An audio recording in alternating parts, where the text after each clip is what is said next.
Hi, my name is Mike. Welcome to Terraform Tapas. If you enjoy these videos, please subscribe for more bite-sized tips and tricks.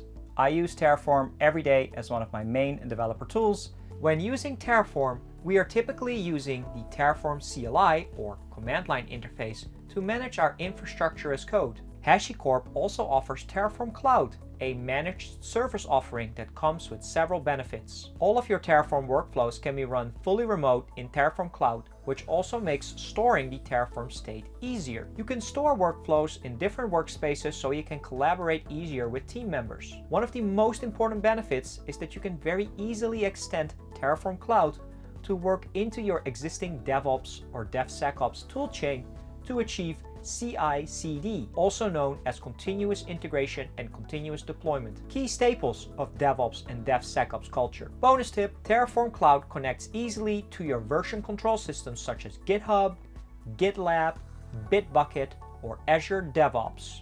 If you are hungry for more Terraform Tapas, subscribe to Akamai Developer. See you soon!